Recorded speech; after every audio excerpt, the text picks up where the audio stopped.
Welcome to World Info. दोस्तों, Nagorno Karabakh Armenia और Azerbaijan के दरमियान वाक़ एक पहाड़ी इलाका है और यह इलाका दोनों मुल्कों के माबैन शदीद और मुस्तकिल झगड़े की वजह भी है। नागोर्नो काराबाख आलमी तौर पर तस्लीम शुदा आज़री इलाका है जिस पर आज से करीबन 30 साल कबल एक जंग के बाद आर्मीनिया ने अपना तसल्लुत कायम कर लिया था। दोनों मुल्कों की फ़ौज तब से एक दूसरे के आमने सामने हैं। अक्सर औकात इनके दरमियान मुसल्लह तसादम भी होता था, मगर हालात फिर मामूल पर आ जाते थे। मगर इस बार हालात मुख्तलिफ रहे। दोस्तों, 27 सितंबर को धमाकों ने नागोर्नो काराबाख को हिला कर रख दिया। सितंबर में सरहदी झड़पें शुरू हुईं जो जल्द ही बड़े पैमाने की एक बाकायदा जंग की सूरत अख्तियार कर गई। आम शहरियों समेत हज़ारों लोगों की जानें इस झगड़े में गई और फिर मौजूदा दहाई का सबसे डरामाई फैसला सामने आया जिसमें कि आर्मीनिया ने सरेंडर कर दिया और एक मुआहदा के बाद अज़रबैजान ने अपनी बाकायदा फतह का ऐलान भी कर दिया। लेकिन दोस्तों, यहाँ ये सवाल उठता है कि आखिर इस झगड़े की वजह क्या है जो कि इतने ज़्यादा लोगों की जानें ले गया। तो दोस्तों, नागोर्नो काराबाख की आबादी की अगर बात करें तो यह तारीखी तौर पर आर्मीनियाई नस्ल के ईसाइयों पर मुश्तमिल है, लेकिन इस इलाका में आज़री लोग भी अच्छी खासी तादाद में आबाद हैं। इस इलाका में आर्मीनियाई लोगों के सदियों पुराने तारीखी गिरजाघर यानी चर्चिस भी मौजूद हैं। लेकिन नागोर्नो काराबाख के शहर शूशा जो कि इलाका के ऐन वस्त में वाक़या है, ये तारीखी तौर पर आज़री नस्ल लोगों का शहर है। इसी वजह से ये इलाका दोनों ही मुल्कों के लिए इंतहाई अहमियत का हामिल है। दोस्तों, इस झगड़े की तारीख यूँ तो सदियों पर महीत है, लेकिन जदीद तारीख यानी रीसेंट हिस्ट्री की बात करें तो ये इलाका 1813 से 19वीं सदी में ज़्यादातर रूसी सल्तनत के ज़ेर नगी यानी अंडर कंट्रोल रहा। लेकिन 1917 में रूस में बोल्शेविक इनकलाब के बाद ये इलाका रूस के कब्ज़ा से निकल गया और आज़री और आर्मीनियाई नस्ल के लोगों ने अपने अपने इलाकों में खुद मुख्तारी का ऐलान कर दिया और साथ ही यूं नागोर्नो काराबाख के मौजूदा झगड़े की इब्तिदा भी हो गई। दोनों मुल्कों के कायम होते ही दोनों के मबैन नागोर्नो काराबाख पर जंग छिड़ गई। दोस्तों, अभी जंग जारी थी कि साल 1921 में दोबारा सोवियती रूस ने इन इलाकों पर कब्जा कर लिया और यूएसएसआर यानी सोवियत यूनियन के अंदर ही दो रियासतें यानी अज़रबैजान और आर्मीनिया के क़याम का ऐलान भी कर दिया।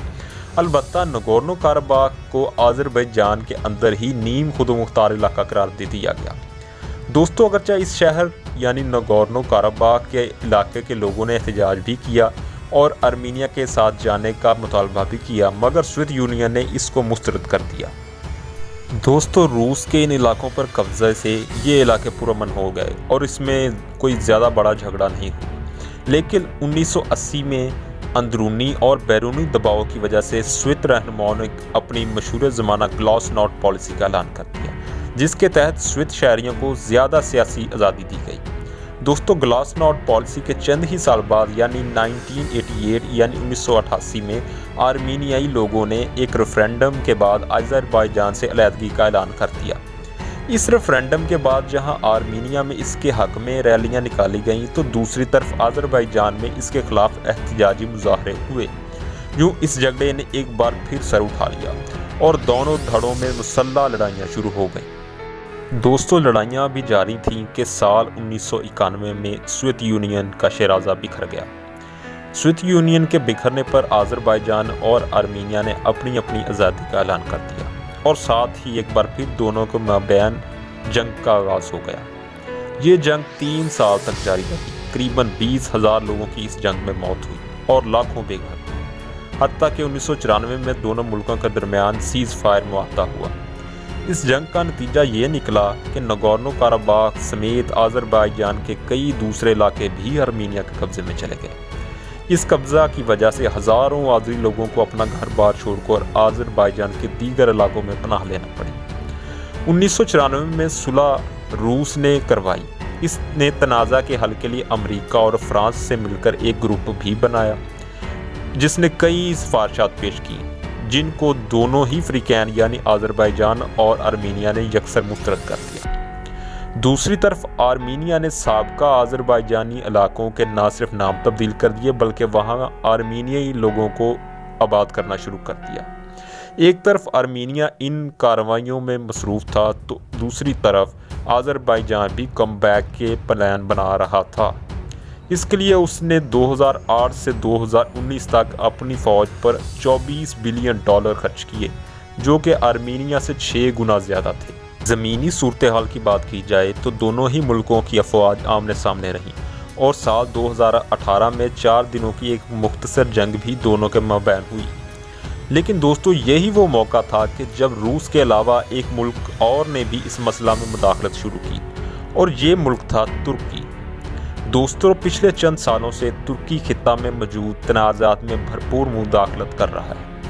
2019 میں اس کی افواج نے نہ صرف شام کے کئی علاقوں پر قبضہ جمایا، بلکہ 2020 میں ترک افواج کی مداخلت نے لیبیا کی سول جنگ کا پانسا ہی پلٹ دیا۔